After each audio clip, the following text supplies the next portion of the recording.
I know. I just know this game is going to be trash. A full version of the software license agreement is available at the terms. You must accept software. Ugh.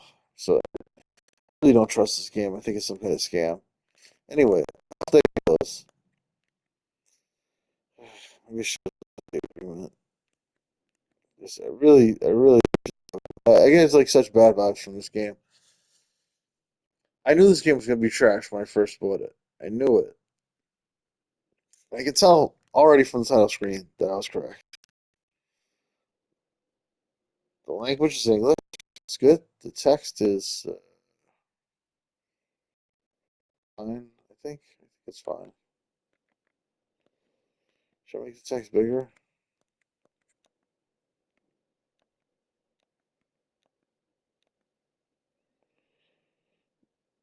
Eh, let's just stick with the default for now.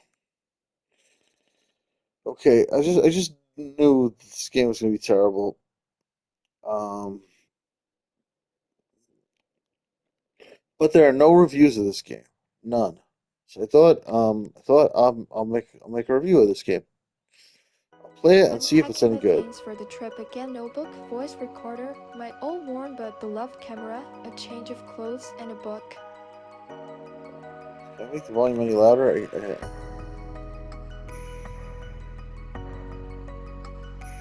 The sound is maxed out.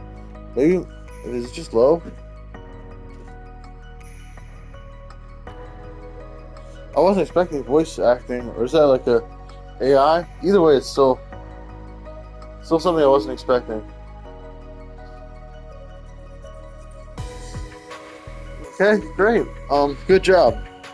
In the kitchen, my wife is nervously clattering the dishes as she prepares snacks for me to take along. And from there comes not only the smell of sandwiches but also a hint of annoyance. The volume. Can you guys hear her voice? I can barely hear her. I guess what I can do is lower the music volume, and then we'll hear the voice better. I'll put the volume up.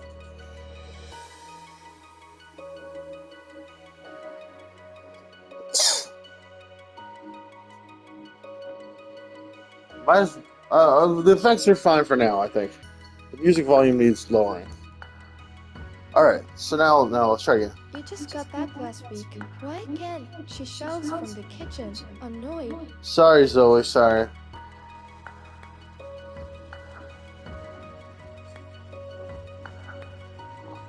I'm gonna read this just in case she doesn't read it, but we'll see whether she reads it or not. And then if she reads it in the future, I won't read it.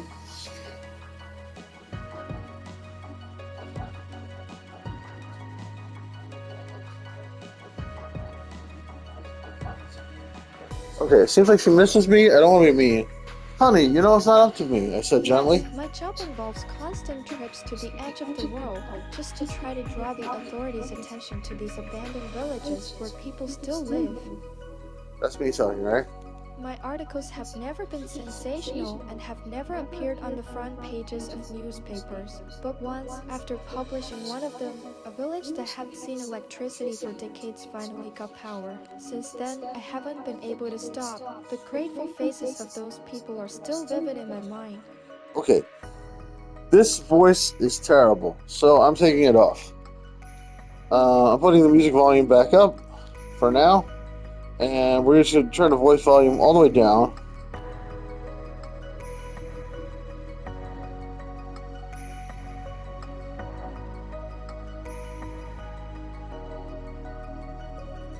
Yeah, I think we're good. What happened in that village that you have to go again? She asked reproachfully, entering the room.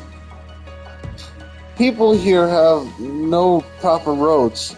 Supplies come only once a month. The ambulance can't reach them. And now, with frequent blizzards, part of the village is without electricity and gas. And there are children living there. If we don't draw attention, this will continue for decades. Imagine how many lives could be lost, I said. I'm so heroic. My name is Sean. And no one else can go? We have children too, Sean. They want to see their father. And all you think about is work, she said in despair. Despair, oh my god. I promise, as soon as I return, we will go on vacation. 2 weeks. Not a single word about work, I said, hugging her. What am I supposed to tell the kids when they wake up? Tell them I love them very much, and then I'll bring them a little gift. This is so awkward. I haven't told the kids myself that I'm leaving. When will you finally tell them? Start thinking about us first, she said, offended. You knew who you were marrying, I said, smiling. What? Yes, I knew, but back then I believed that one day you'd stop, she replied quietly. I love you all. Kiss the kids. Goodbye. I said, left the apartment. What? This is messed up. This guy's neglectful toward his family. I feel bad for Zoe. At least he's trying. I think he's autistic or something. It's fine. And she murmured at last, closing the door. It didn't make sense. I think she might also be autistic, but at least she understands, like, basically that you should take care of your family and stuff like that, and, like, take care of people's emotional needs. I don't know. I got into the car. The engine rumbled heavily, just like the weight of my soul. The conversation with my wife had been hard. Zoe was right. I do travel for work too often. But when I see those elderly people living without electricity, or children without proper medical care or food supplies, I can't stand aside. It seemed to me that if I at least wrote about them, someone in authority would read it, and finally something would change. It's just like why I make these YouTube reviews. I'm the same as this guy. I glanced at our house one more time. I looked through the window where the light was still on. I sighed deeply and pressed the gas pedal. Phew, I'll get this done quickly and be home, I muttered to myself. Also, there was a tiny version of me standing in the car next to myself. Hello, sir, how may I help you? But once I left the city limits, I realized that the road would be long. Everything around was mercifully swept by snow. Almost nothing was visible on the horizon, so I had to drive slow. Hello there. How's it going, buddy? I turned the headlights to full, but they helped little. The snow fell so thickly that only a small patch of the road was visible. The car swayed slightly on the turns. I turned on the radio to relax a bit. But after a few kilometers, the signal completely disappeared, and gradually the radio stopped working too. At first, only static and crackling came from the speakers, with fragments of a song barely recognizable, and then just the noise of the airwaves, until the radio went silent. This is a terrible visual novel. It's not showing anything remotely similar to what it's describing. And there's a little version of the main character inside the car with you, like standing on the seat next to you. Luckily, I found a flash drive with music in the glove compartment. Right. I can save anytime I want, right? Can I? Yeah, I can. Good. I don't know how much longer I can take this. On the roadside, I noticed a slightly snow-covered sign indicating the village. Balkans, 5 kilometer. Finally, I'm almost there, I muttered. Okay, wait. Which one should I take? Finally, almost there.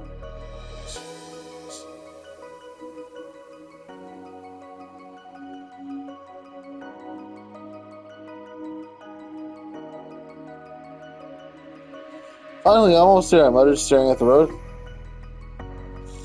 The sun rose above the horizon. Through static and snow, trophy earned.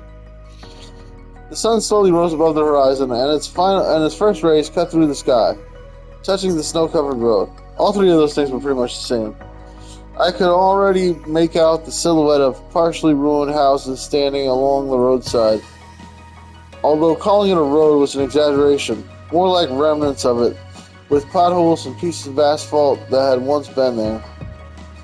The car bounced slowly over the uneven surface, and I tried to keep control so I wouldn't skid into the ditch. I drove through the village, observing the houses. Come on, show me an image of this a little bit. Some were completely abandoned, windows and doors boarded up, roofs collapsed under the weight of the snow, fences leaning, and some houses didn't even have a fence at all. Thanks for telling me all this, little me. But most of all, Although old, most of them, although old, were still maintained. Whitewashed walls and fences, curtains on the outside, smoke rising from the chimneys, so people still lived here. In one of the yards on the edge of the village, I noticed an old dog tied to a chain and a sled covered in snow leaning against a tree. For some reason, this house drew my attention the most. A sled? That means there are kids here. Great, I muttered to myself. Yes, children attract the most attention and sympathy. They were what I could focus on, so I decided to head for this house. I turned off the car and got out. The air was freezing, biting at my nose and almost burning my face. Approaching the fence, I noticed two children, about 5 and 8 years old. Good day, I called out as I approached the fence. Good day, who are you? Replied the older child with a giant head. I'm a journalist, Sean. And what's your name? I asked. I'm Corey, and this is my little sister, Terry. I don't see any little sister. I just see your giant head. She must be standing behind you. Is there an adult at home? I inquired. Yes, there's Grandpa. He's also behind my giant head. Could you please call him? Grandpa, a journalist named Sean is here. He's calling you, she shouted across the yard and ran toward the house. Wait, did I tell them all that? A few minutes later, an elderly but very dignified-looking man appeared from behind the house. He walked steadily toward me. Wait, did I actually tell them that? Let's look at the log. I'm a journalist, Sean. Alright, yeah, there we go. I did tell them that. Alright, good listening, kid. Better than me. Greetings, and what brings you to our village? God damn, this grandpa's handsome. What a growth. Yep, that's right, correct. Growth was right. He said with curiosity, I'm Sean, a journalist from the city. I came to write an article about your village to draw the authorities' attention to your situation. I explained, extending my hand. I'm Otto Adkins, a native of this village. Pleased to meet you, he said, shaking my hand in return. Very nice to meet you. Please come in. You must be tired from the journey, he said, opening the gate for me. Honestly, very. The road was difficult, and the night blizzard made driving hard. We'll get you some hot tea right away. I really appreciate that, I replied. Come inside, he said, letting me into the house. We entered the house. I immediately noticed that it was clean, though it was clear that people lived modestly. The air was warm and smelled of freshly baked bread. The rooms had white walls adorned with icons, and stripped rugs lay on the floor.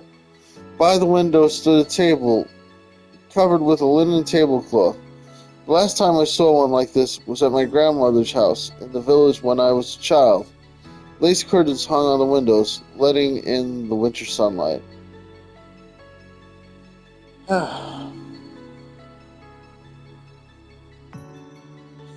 Maybe this is a good stopping point. That was a lot of reading. How am I doing for time? Yeah, we'll stop here. So, that's all, folks. Please like, subscribe, click the bell, leave a comment. Love you guys. Bye-bye. Save recent gameplay, full video.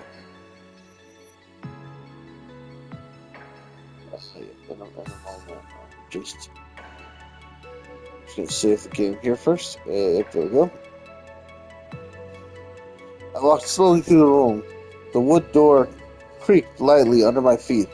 In the corner stood a stove with a bundle of firewood nearby. Nice. The house seemed old, yet very tidy. I could feel the love and the care and love of living here. Every detail reminded me of that the warmth of human hands and family comfort still existed here, a feeling that is hard to find in a big city. Otto suggested I sit at the table. I took a wooden chair near the window and leaned against the wall. I felt a little confused, as I hadn't expected such hospitality. Usually, I conducted my reporting in the yard or by my car. In this village, everything felt different.